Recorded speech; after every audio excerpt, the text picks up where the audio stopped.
Sziasztok! 39. adással jelentkezik az UTEHOKI Podcast. Épp itt a szezon kezdet előtt még bejelentkezünk egy, hát remélhetőleg izgalmas adással. Állandó beszélgetőtársam is itt van, Freddy. Sziasztok! Szia, Bence! És ezúttal van egy vendégünk is, ugyanis az újpesti jégkorong csapat új edzőjével csinálunk most interjút, úgyhogy ezúttal angolul fog zajlani ez az adás, de lesz majd leírás, illetve a YouTube-on, ha minden igaz, akkor felirat formájában is tudjátok majd magyarul követni ezt az interjút. Okay, but let's switch to English. So, welcome to the UTEHOKI Podcast, Markus Juurikkalaval. Sziasztok! Thank you very much. It's really nice to be here, talk with you guys. Thank you very much. We can see that you are already having some words by the time you are here, some sentences you are using daily, or?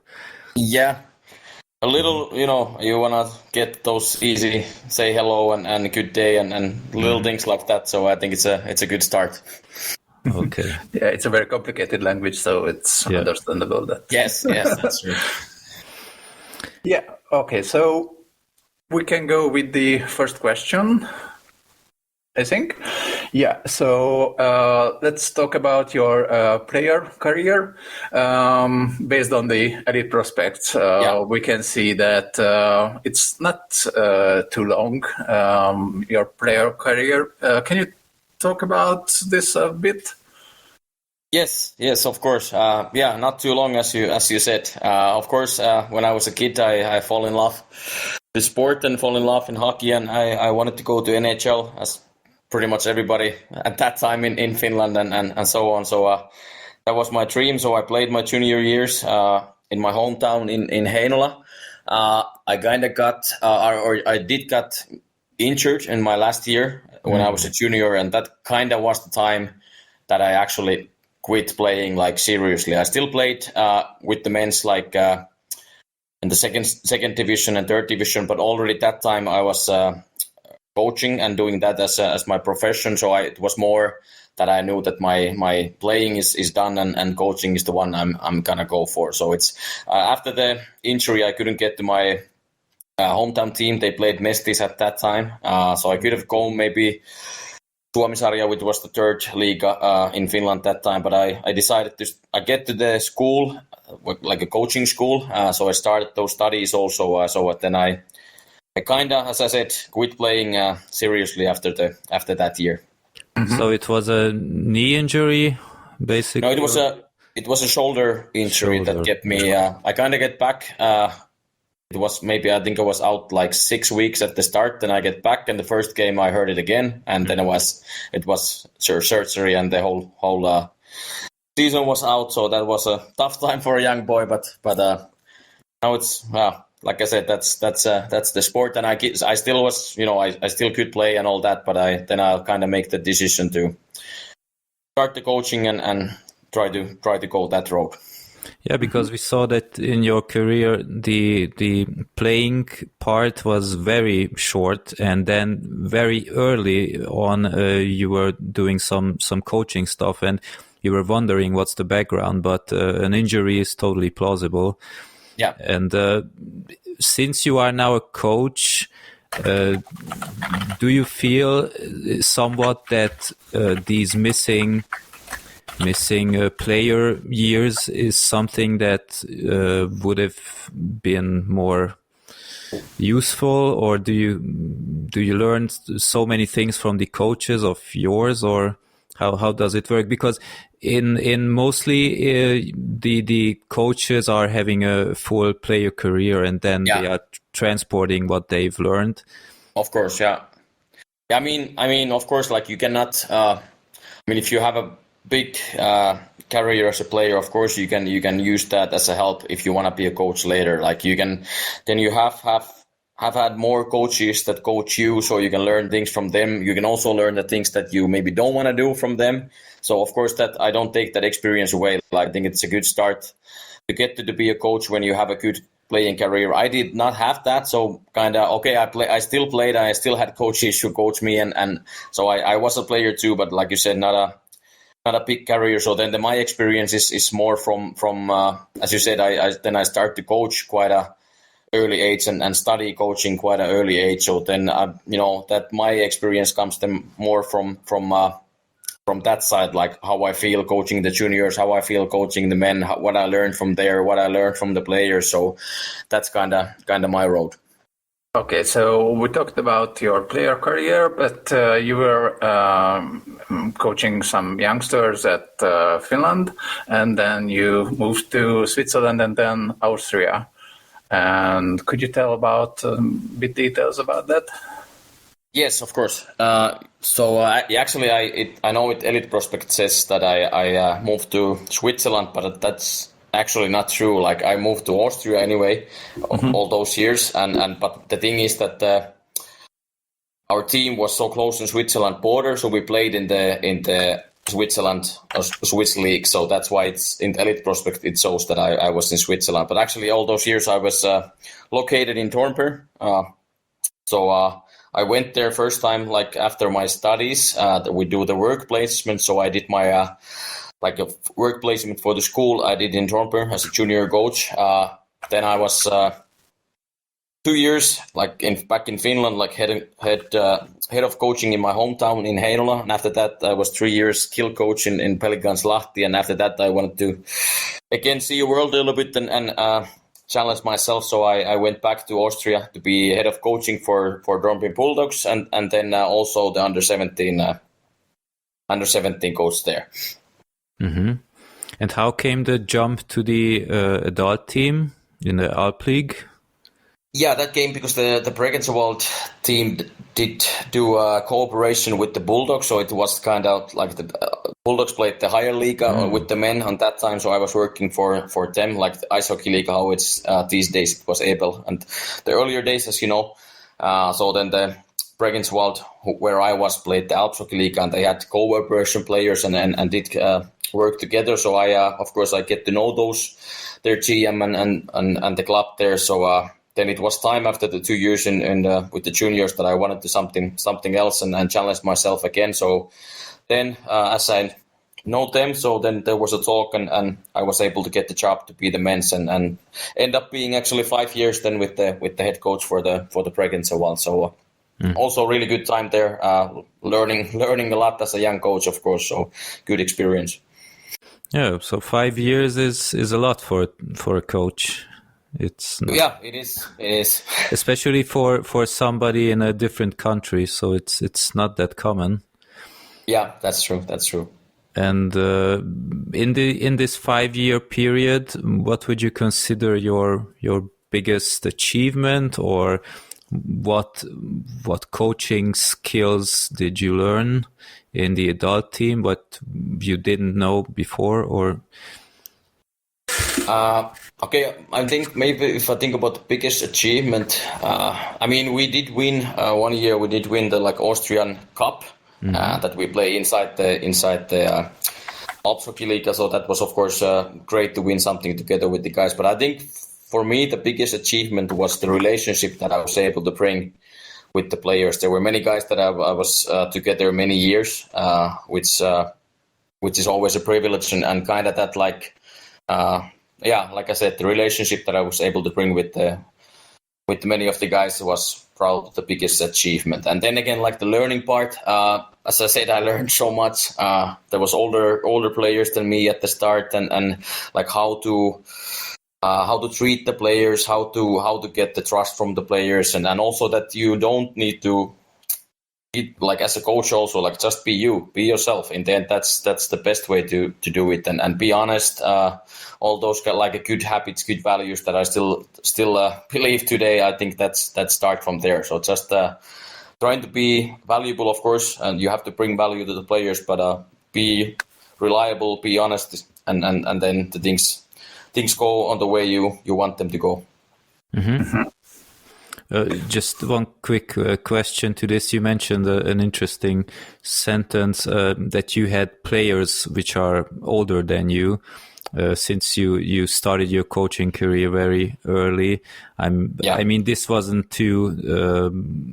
This happened quite a lot, I believe, and how is it as a coach? I find it very difficult. I've never trained anybody in sports, so maybe it's just in my mind, but I find it very weird to coach somebody who is who had more experience as a player than myself. Was it weird for you, or is it totally common? And do you have any insight on this?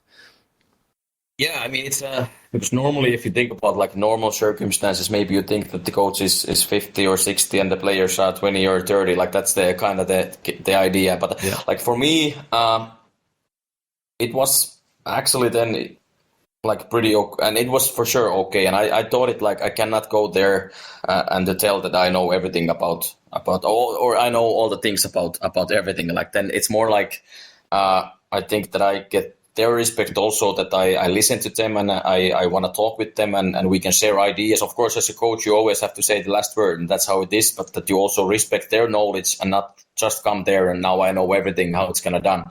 So maybe that was the way, and I think it was a good approach, especially with the older guys. So that's kind of the mutual respect. I think I then was able to achieve that. Mm-hmm. Sounds good. And after 5 years in Bregenz-Zerwald, how UTEHOKI contacted you, and did you have any information about the Hungarian league before? I knew the league. Of course, there's some players that I know that played here, and I kind of know, which teams are here, Romanian teams and so on. The club contacted me. That was in a good time because I anyway already actually start of the 5th year in Bregenz. So I was decided that okay, now this will be the last year and it's time to challenge myself again and get something new and new challenges. So I was happy to have some options, but then this came up from the club and right from the start I was really interested. I see this as a great next journey for myself, also for my family and all that. But it's a profession on mind, like for myself and place that I felt like that the people care about the things what they do here. Also a place that I felt that I can bring something in here. We can actually do something here. So right from the start, I just felt really good. Mm-hmm. And have you asked other players or staff members their opinion about the league or the team, or did you know anybody who played in UTEHOKI before? No, I didn't know them really by some Finnish guys I know by name, but not really as a close friends or anything like that. Mm-hmm. No, it was more when I talk with the people on the club, like then that was kind of enough for me. So I kind of get a feeling that I can trust them, which is important for me, and that was enough then for me. And then the deal was done, and now we're here. Mm-hmm. You came to Budapest in August, I believe, or end of July, right? Yeah, end of July. I visited a couple times before that already to see the players and talk with them and see the club people. So, but yeah. And what were your first impressions? And did you have any word on keeping the players from the past season, or was it already like sealed before you had a word? Or how? Yeah, I mean, first of all, it's a beautiful city that you have here. That's for sure. I also like the Budapest area where we live.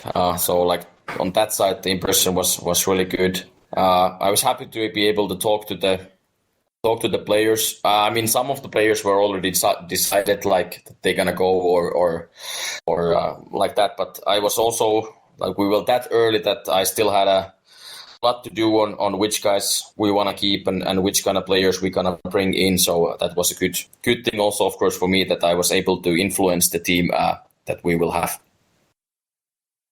Mm-hmm.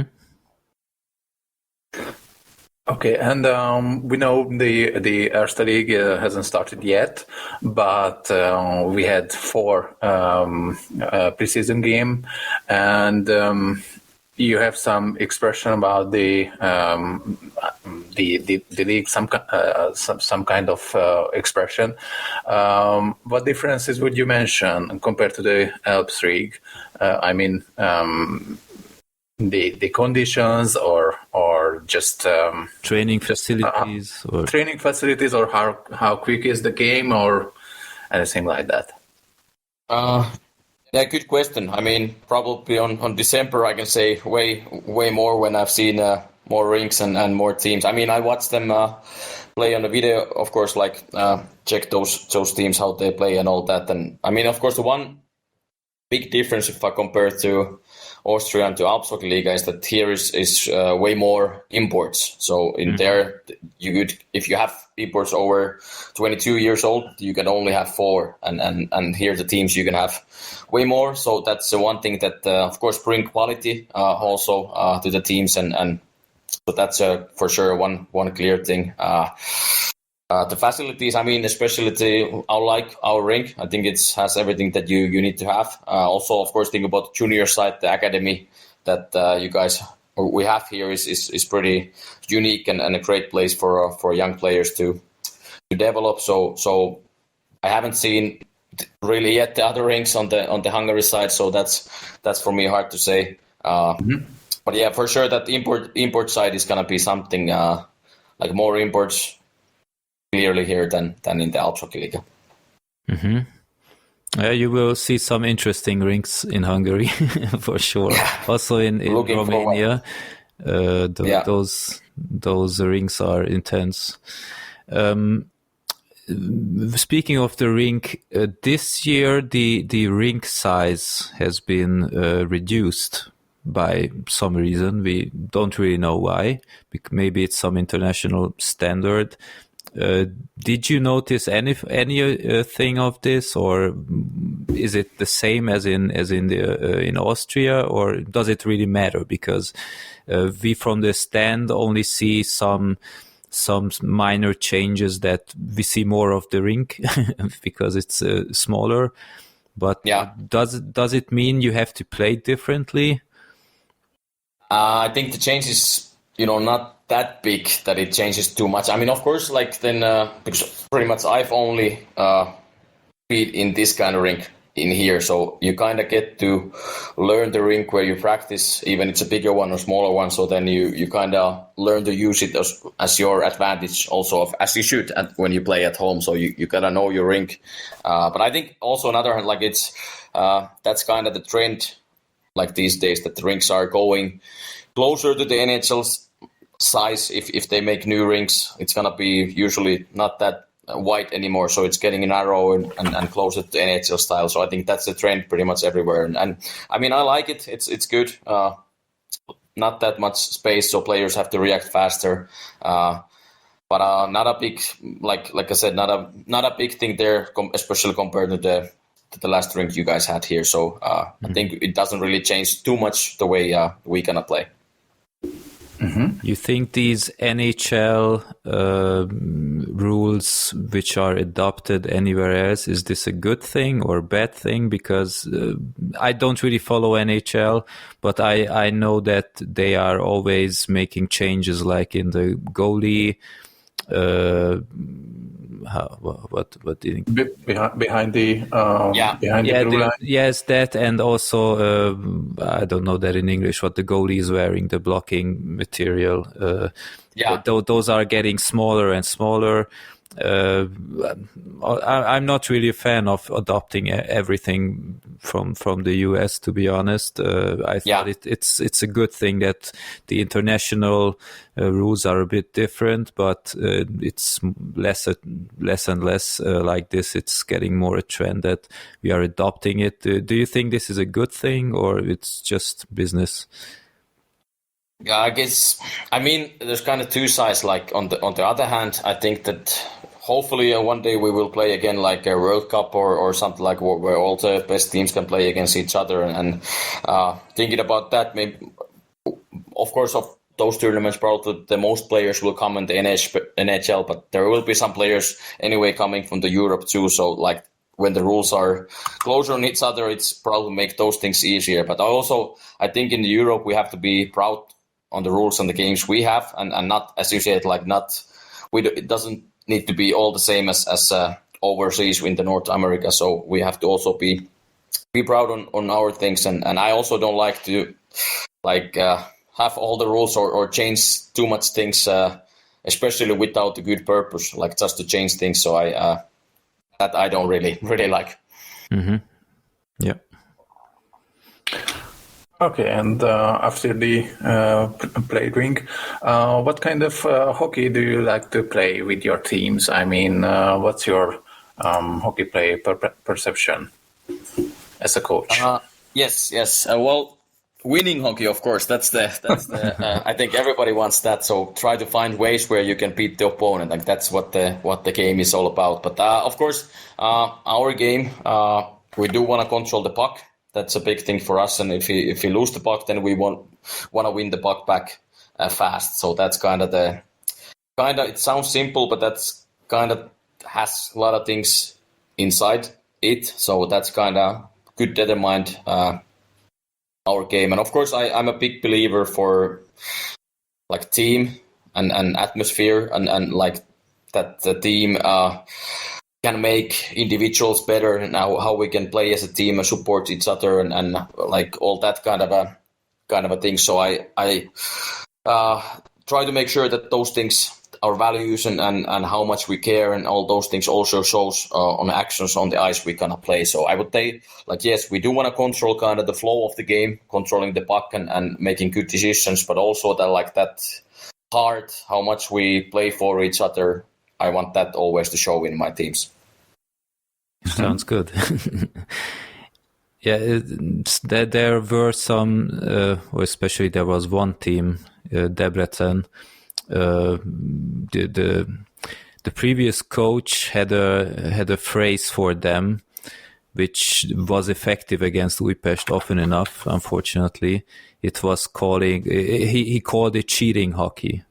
And it was a phrase. It became like a meme within Hungarian hockey. Also, the Debrecen team used this as promotional purposes. It's kind of a stupid phrase, but we understood what he meant because they were not playing beautiful hockey, but it was effective. And so based on what you say, you rather play not ugly hockey, so fast hockey and dominative hockey, but because they were often playing like I don't know, Ben, say if that's the good word, contra hockey. So they just get the puck and do some fast attacks against the other team. So they're not controlling the puck. They are letting the other team play and just take the chance when it's. And what was really horrible about this, that they were doing this for like several years, and out of 10 games they were beating us like 8 times, and it felt like we didn't learn anything out of this. Yeah. And but this is not how you would play our team. I mean, as I said, like in the end, the winner has the right answers. Like then, there's so many ways you can play the game, and I don't think there's a right or wrong way like to do it. Some played, as I said, controlling the puck more. Some maybe putting the puck more deep or like whatever little details here. But in the end, it's always it's a sport, and you do want to win, and you do need to find the ways how you're gonna beat the opponent. And of course, sometimes depending also on the opponent, so they might play a little bit on that way. So we want to do a little bit that way, and that's kind of always the game. But so as I said, it always come down. Of course, we have our way where we trust. But we still have to find a ways to beat the opponent, however they gonna play. So many ways we gotta find the best one that suits for us to be, because in the end, to be effective, to be able to win is the one that matters. Yeah. It's good to hear, and for this kind of hockey, you have to have players like who has the technical skill to do that. Do you think we have these kind of players? Yeah, I think so. We have. Game always, for me, it's always takes skill. It comes down to decision making and scoring a goal or defending good or goaltending like that. Those are all the skills that you're gonna need. And of course, when we look on the players, we had an idea what kind of a game we do want to play. So what kind of defenders or centers for wingers we are looking for. What are their strengths, so that would support the way we want to play. So yeah, I think. Of course, it's important to have a different kind of players. Like you need different strengths in the team, that's for sure. But in the big picture, yeah, I think we have players that are able to play the way we want to play, and that's anyway what matters. Like if you would not have, then you have to think another way. But I really trust our players. We have a good group of guys, and also a lot of skill in the team. Yeah, it sounds good. In the last couple of years, many imports have been failed during the seasons. So, and in the recent years, Újpest chosen overseas import players, and now we have almost only Finnish players. Do you think? Did you know these players before? And how you already answered that, how our play will change with them. But did you know them before? Nyquist, I knew well because he played for me 2 years in Regensevals. So he was the guy I coached. The other Finnish guys I knew by name, not really that I haven't coached them or anything like that. And now we have 5 Finnish guys. I think the bigger reason that the nationality is that it was really important for us that we know the guys that we're getting here. So somehow it doesn't really mean, they could be from Sweden or overseas or Finnish or whatever, but we wanted to get as much info as the players as possible that when we get them here as players, of course, but also as persons. So of course, me to be a Finnish guy, it's easier to get the info from the Finnish players. So, but it was not that I want to bring, just Finnish guys or anything like that. We just tried to, nationality didn't really matter. It was more what kind of players were there that we have a chance to get, and can they be the players that we think that can help us? So that was for sure the bigger thing. And now we have 5 Finnish guys. We also have a couple from the overseas. So I think this mix is still there, and that's a good thing. But I think the imports we were able to get here supports the way we want to do the things for sure. Mm-hmm. Do you have some kind of network to Finland who you can rely on? Like, I need a defense player who is tall and has a good shot from the blue line or something like this. Because the previous coach, we heard that he has some good connections to the North American market, if I'm not mistaken, and that's why we got so many players from there. Now that we have many players from Finland, I was wondering if you have connections you can go to, or how does this work? Yes, exactly. Like I know quite a lot of coaches that coach in Finland in the Liiga or in the Mestis or played there or still play. Also in the Europe, different coaches. So pretty much always, like when we were looking for some player, I wanted to ask his coach or the players that he played with, like what they can say about this guy, and of course it helps, and that's what I said. Like that's pretty natural. Like if you're more connections to North America, then the team probably will have a little bit more players from there, and that's a normal thing, because I think not just me, also the other coaches want to know as much from their players as possible. But yeah, I have good connections, and especially of course to Finland and to Finnish coaches. Since last year, the amount of Finnish imports has exploded in the Hungarian league, especially in Dunaújváros. There's also a Finnish coach. You might know him, and he also brought a lot of players from there. But also within the league, Ferencváros and other places. What would you say? What's the reason that the Hungarian league became so, I don't want to say popular, but so many Finnish players are coming here. Is it maybe because of the Russian league that is closed and there is just too many Finnish players in the market? Or yeah, I mean, the one thing is for sure like we have the Finnish Liga, which is the highest Liga, and of course, probably Finnish guys, you want to play there. But if you don't have a chance to play there, then the second Liga Mestis, okay, it's still good hockey, but especially the money-wise, like to be really professional on that Liga is quite hard. So especially when you get a little bit older, to 25 or somewhere there, then it's getting harder to play Mestis because you don't really get something out of it, like do it really as your profession. So then those kind of guys that probably don't get the chance in the league are looking for the chances in Europe. And I think Hungary has, the Liga here, I think it's been improved over the last couple of years, and there was a couple of Finnish guys, so they asked, how was the Liga, how were the things. So if they get good feedback, then it's, getting going to the next guy, and more guys are wanting to come. So I think that's more the reason. And of course, when I talk to our guys, they see it as a chance to develop themselves. Also, as you build up the team, they like how the team is gonna go, so they see chance to do something here together. So, like, I think those things matter there. Mm-hmm. And if we are talking about Finland that much, in the warm-up matches, we always lined up with the Finnish line. Is it a long-term goal to have a Finnish-only line, or would you mix them to the other lines? Or what's the reason of this? Yeah. Again, it's a little bit the same as bringing the players. Yes, like now we have, especially the forwards, 3 forwards and the same line.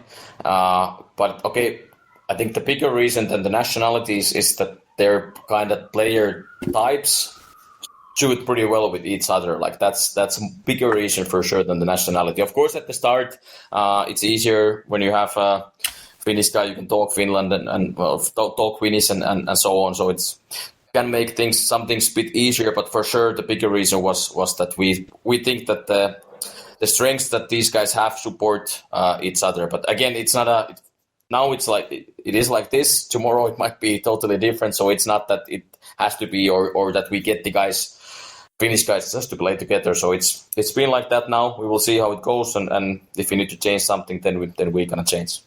Mm-hmm. So rotating the lines is quite thinkable also later on. Yes, of course. Like that's always the thing. I'm not a big fan to rotate the lines too much. I think the guys have to have a little bit of time to get used to each other and find the rhythm and how things gonna go. So then the ideal thing would be to find the lines that you want to go and then go with these. Of course, there's always injuries and somebody's sick, but and then you have to react. But that's the coaching work. That's what we try to do every day. Find the best possible ways for us to get going. And what do you think about the team size? I mean, the number of the players. There are not too many defensemen, as I say, or as I see. And what if there's some kind of injuries or you have to know like that in Újpest it's like a tradition that there's always an injury or sickness tsunami, like by within a week maybe it's like 5-6 players. And last year I think Benza, if I'm not mistaken, we had times where we had 3 defensemen and a fourth one was a forward. And we started the season with 7 players and we instantly felt, okay, this is going to be trouble. Now we have at least 8. So we have the minimum. But do you think it's enough or do you plan using the junior players or academy players by instance? Because also this was a problematic issue that sometimes even in the playoffs, we had games where we had a very short bench, and we didn't even take with us the junior players, and we had no idea what's going on. So is it gonna be a possible solution for you to say, okay, if it's possible, I'm gonna pick the young guys? Yes, of course. Like that's the plan, and I know the list we have in the elite prospect, but already now the guys we have had in the practice or also in the games, there are guys that are not really on that list. So we already kind of been rotating the young guys. Again, tomorrow will be a couple new guys to play the game with us from the juniors. So we also want to see them, and during the preseason give these guys who do well there with the juniors, we do want to give them chances also with us. But of course, like the first thing, if there are somebody sick and injured or whatever, then we do wanna get the guys, our own guys from the juniors. I think that development part is anyway a big thing. I think it's always a great thing if you're able to bring own guys to play with the men. Like that gives the fans an idea. You know, maybe it's your neighbor or your son was in the same school with him or something, so you can have connections to these guys, and now you see them play there. So I think that's always a really, really valuable and a big value also for us as a team. But of course, if there's long-term injuries with the really key players, then we have to see how we're gonna go forward. But the first thing is, of course, then just get the young guys a chance and go forward. So the plan is always to have 4 full lines. So if there is like 2 injuries, we don't go with 3.5. We rather fill up with 4. I mean, plan is, of course, to have full roster in every game. Of course, then we have to see what is the situation with the juniors and how things go. So I cannot say that we always would have it. You know, we don't know what's gonna happen in the future. But of course, the idea is that if we have a chance, then we will get the full roster and go forward there. But like I said, time will show, and hopefully we don't get too many guys injured, and we try to work on that. Of course, that's a big value for us, that we keep the guys healthy, because the best players are the ones who can play. Like, it doesn't help if you have a really good guys, but they're not putting the game jersey on. It doesn't really help. So it's a different thing to get injured, you know, when the puck hits you or somebody hits you and you get those kind of injuries. But then we try to reduce all the injuries, kind of unnecessary injuries that might happen somewhere else. Mm-hmm. And based on the warm-up games, I mean, for many years, the power play game has been a weak point of our team, and it's a very, very paining point for us. How much focus do you on this power playing games, or how do you see it based on the warm-up games? Yes, I mean, special units, both power play and penalty kill these days, it's really, really important thing in hockey, that's for sure. And also we had that in mind when we're building the team, that we want to bring guys that are able to be good there on the both roles. So for sure, already now we pay attention to that. We scored some goals in the preseason games and the power play, which is good. So it's a good start. Of course, as our game, you can still develop that a lot, and there's still a little rotation, which guys are up there, which guys not, and so on. But yeah, of course, we're gonna work a lot with our PK and PP and try to make it as good as possible, for sure. Yeah, the penalty killing was actually really good in the last decade in UTEHOKI, but whenever it came to penalty power play, we always felt that it's like, okay, there is one guy plus in UTEHOKI, but we don't really know what to do with the puck. And whenever the opposite team is in power play, we instantly see, okay, they have a plan, and it's much more dangerous. So it's going to be very interesting to see how it's going to be different under you, because it felt like really, even if the stats are not always showing this, but mostly when we scored in power play, it was like usually some individual effort. But yeah, so we're hoping the best for this, because we saw that many games are many points were missing due to this, and so good luck for that. Thanks. That we're gonna need too. Like luck always plays a part in the sport. But as I said, you guys are right. That's a really important thing. And winning the hockey games, then when you have a chance to score, and usually the power plays is a good chance for that. So then we have to be able to use those. You mentioned in the Alp League in Austria, you had some kind of rule that you could use only 4 imports, right? Yeah. Yes. Okay, so I guess when you joined, you got the info that in Hungary there is no rule like this anymore. It was the case 2 years ago. Until 2 years ago, I believe it was 7 players. Or 6 or something like that. 6 or 7. Now we have a point system, which is rather mysterious for us because the points of the players is not public and it's really chaotic. But I mean, that's the association's fault, not the club's, I believe. But how is this challenging for you as a coach? How is the team going with the points? Is it near the maximum points, or will you be needing to calculate every game, or are you doing this, or somebody else, or and generally, what's your opinion on this? Yeah. Yes. I mean, of course, we have to know the rules. We have to know how the Liga, like what are you able to do, how many players, like all those. So the point system, of course, we have to count the points in our players, and we're in the situation that there's still, of course, points also left for us, like put it that way. So there's a chance if we would need to change something, then or get more guys in or something, there we have a chance for that too. So of course we have to be aware of what are the rules we play in this league. So I don't take too much words like if it's the best possible way or how should it be. So it's more that, okay, this is the way the Liga is going to go. The rules are the same for everybody. So then we get to know them and try to make the best out of it. Mm-hmm. Okay.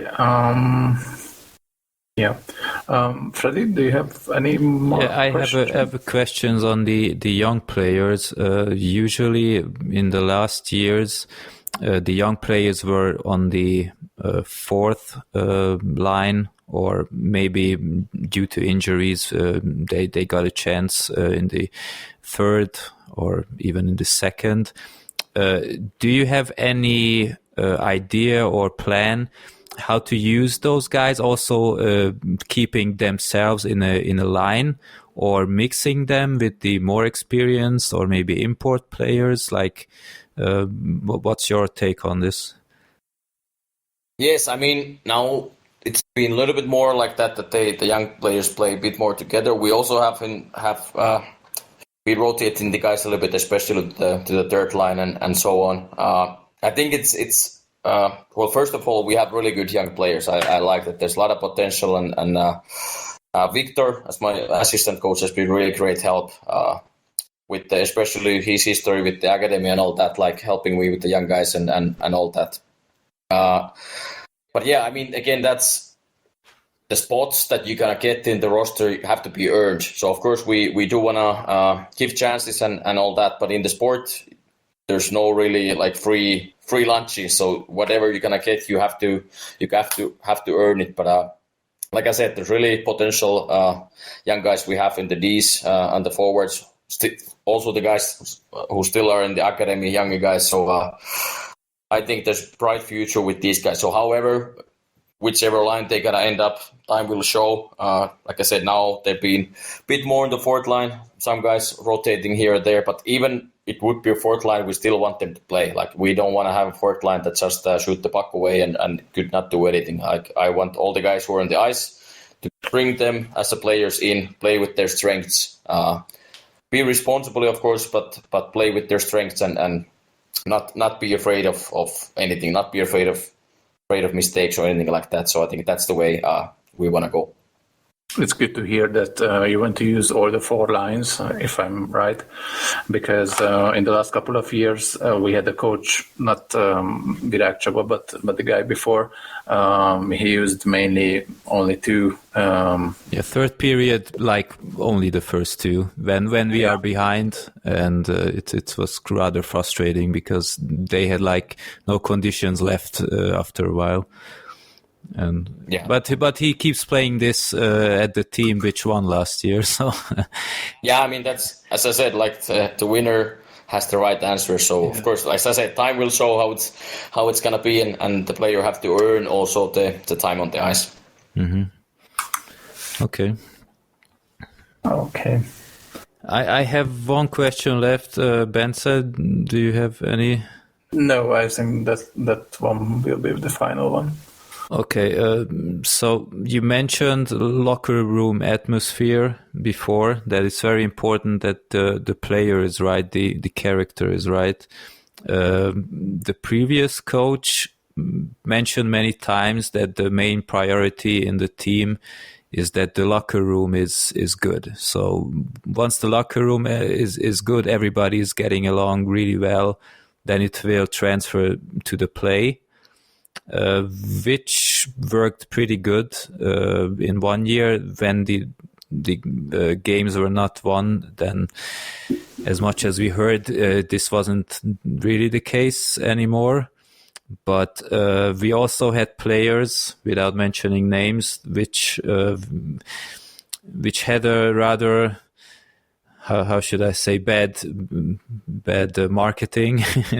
And like, he was a really good player, but in the locker room he was like toxic.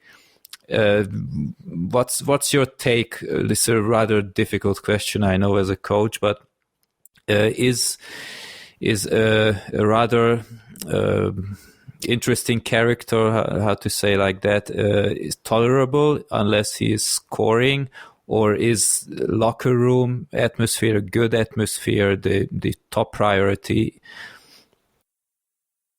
Yeah, for me it is like, it's not just the locker room. Like, I think that atmosphere you will like, and the one thing there is that the words don't really matter. Like, the actions matter, and if you really can get there, like that, they have a good feeling, then you will see that on the right kind of actions on the ice, and that what's in the end what matters.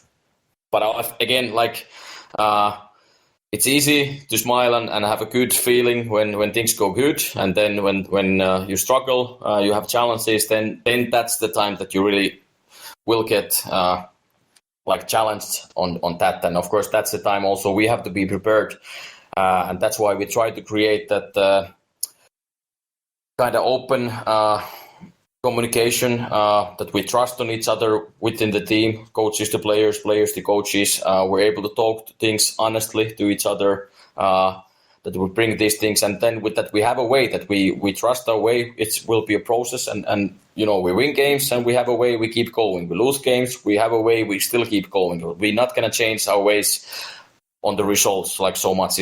We have a way what we want to do. We focus on those things, our values, and every day, and good times and bad times, and that's the way I think we're gonna carry on, and also challenge those hard times that for sure gonna come. You are a true diplomat. you are very good on words. I can tell you that. That's good. Yeah, that's good. Yeah. That's not a bad thing for a coach. Yeah. No, I think that's also something you need sometimes. That's for sure. Mm-hmm. Okay. Yeah, go on. Yeah, I just wanted to ask if you have any more questions, because I have another one. I'm sorry. Okay. Maybe it was mentioned on the fan meetup. We know that Benko Andris will be the captain again, of course. He was born for this. I believe the assistant will be again Kyle. And who's going to be the second one? Is it? We will publish it later, so I'm not going to put it here. We will publish it, come out with that. Okay. Then from the team, so then you have to wait for those things later. Okay. But yeah, Benki is going to be gonna be the captain. He's doing a really good job as a leader, and all the leaders we have in the team, and I think they could do a good job. And that's gonna be like really, really important thing already to think what I said about the atmosphere and all that. And the players, those leaders have to have that responsibility on the team and the things inside the locker room. And I think the guys are doing really good job there. Sounds very good. And what was your first reaction to the chocolate rain after the goal, the game? Well, is there something similar in Finland or Austria? I didn't see that actually, so I was out. I was already, so I cannot really comment too much about that. Okay, yeah, we need to ask the players then. Yes. You have to ask them, but that's good if there's things like that. That's sounds like enjoyment, which is that's why we do the sport. We do want to have feelings. Sometimes it's gonna be that feeling, but luckily, hopefully, mostly it's gonna be the enjoyment, and that's what you want to see. So that's great. Yeah. So we are very excited for the new season. It's been.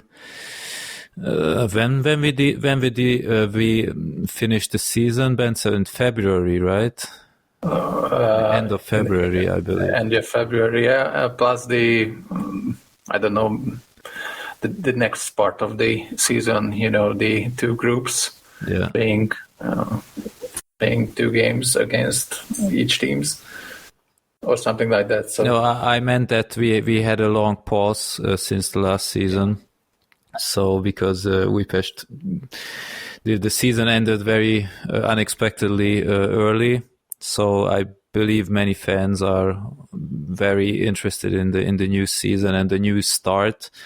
And in the pre-games, as far as I could see, I believe even for some friendly games, it was more than it used to be. So we are quite excited, and I know many other fans are also making plans. So we would like to wish you guys all good luck and very successful new chapter for Újpest, and maybe in our lifetime we can still see some gold medal in anything, because it's been a while. And we wish you a very good time for you and your family as well. And we will see you on the 29th of September in the other arena against Budapest Academia. So excellent. Yeah, thanks so much, guys, for having me here. And also, as you already mentioned about the fans, like I was really happy to see that much people in our games. And when the fans are listening, this just come to the rink. We're gonna need you guys there. That's always the thing that I feel that it's done together, not just the players. We need the fans there to do that kind of together and get the power from them. So it's a great thing. So always as much people there as possible is great for the players. Mm-hmm. Okay, thank you for your time. We took it in an hour, so I think it's quite good. And yeah, wish you all the luck for the season. We will be at the rink, so almost every time. So hope the best. Thank you, guys. Thank you so much. That was a pleasure. Thank you. And thank you for everybody who listened to this. And we will be back shortly with another episode of UTEHOKI podcast. So, Markus, thanks again. Freddy, thank you too. And see you guys. Hajrá Újpest! Hajrá Lilek! Hajrá Lilek! Hajrá Lilek! Hajrá Lilek! Hajrá Lilek! Hajrá Lilek!